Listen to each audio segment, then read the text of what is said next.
Awalnya, Desa Seberaya memiliki cerita sendiri dan cerita sejarah. Ini diakui dari generasi ke generasi penduduk Desa Seberaya. Kata Seberaya ini sebenarnya berasal dari kata Serayan. Kata Serayan dipilih karena pada awalnya ada sekelompok orang dengan marga karo sekali yang mendiami daerah ini karena merasa cocok dengan daerah tersebut. Daerah yang semula tidak ada namanya ini kemudian diberi nama Serayan. Karena mereka yang mula-mula mendiami daerah ini adalah sekelompok orang, seiring berjalannya waktu kata Serayan berubah menjadi kata Seberaya, dan di Desa Seberaya juga memiliki cerita sejarah. Salah satunya yaitu Putri Hijau. Sejarah cerita Putri Hijau berkaitan dengan Desa Seberaya yang diciptakan secara turun-temurun. Putri Hijau dan saudara-saudaranya lahir di Desa Seberaya, tepatnya di goa dekat Pirik. Sampai saat ini goa tersebut masih ada. Menurut cerita dari orang tua, Ibu Putri Hijau merupakan penduduk asli Desa Seberaya yang merupakan Beru Sembiring Milala. Awalnya kisah si Beru Milala ini sedang hamil tua, sedangkan suaminya telah meninggal dunia. Si Beru Milala ini walaupun sudah hamil tua, tetapi tidak melahirkan. Hal ini membuat Desa Seberaya ketakutan karena masyarakat Desa Seberaya meyakini anak yang dikandungnya adalah anak jin dari Laut Pirik.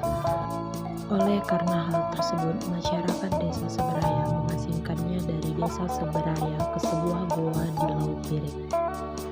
Anak yang dilahirkan Beru Milala kembar 3, yaitu Naga, Meriam, dan Putri Hijau.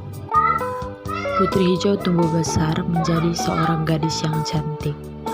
Bahkan konon katanya Putri Hijau bagaikan Dewi Kayangan yang turun ke bumi. Putri Hijau memiliki rambut yang sangat panjang, bahkan suatu helai rambutnya pun sebesar satu genggam tangan orang dewasa. Dibuktikan dengan ditemukannya sehelai rambut tersebut di Desa Seberaya, tepatnya di rumah Delin. Putri Hijau juga memiliki kulit yang sangat putih. Saking putihnya, ketika dia memakan sirih, sirih tersebut terlihat di lehernya berwarna merah. Kecantikan Putri Hijau yang menyebar seperti kabar burung ke segala penjuru suatu ketika didengar oleh Raja Aceh. Kemudian sang raja menginginkan Putri Hijau sehingga mengirim bola tentara untuk meminang Putri Hijau. Utusan yang dikirim oleh sang raja ditolak oleh Putri Hijau. Hal ini membuat Raja Aceh menjadi murka.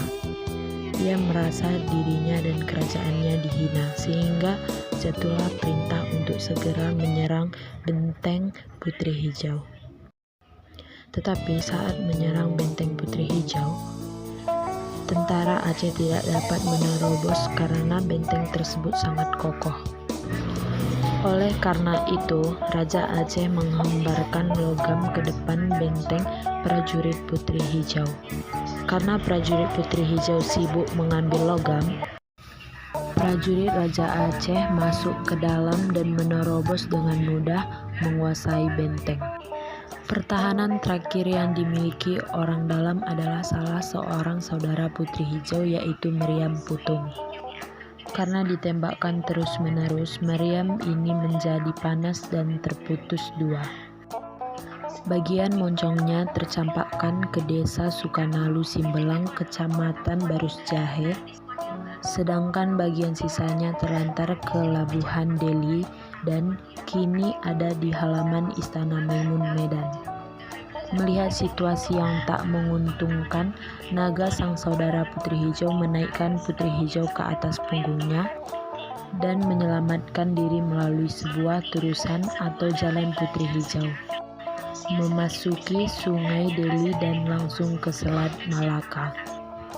Menurut cerita ini, saudara-saudara Putri Hijau adalah manusia-manusia sakral yang masing-masing bisa menjelma menjadi meriam dan naga. Kisah mengenai Putri Hijau ini memiliki beberapa versi, sehingga keberadaan Putri Hijau yang sebenarnya tidak diketahui kebenarannya. Putri Hijau ini dapat diketahui dari peninggalan-peninggalan yang masih ada sampai saat ini. Inilah yang menjadi bukti bahwa keberadaan mengenai Putri Hijau tersebut berada di Desa Seberaya sebagai tempat kelahiran Putri Hijau dan saudaranya Nini Naga dan Nigini Beriang.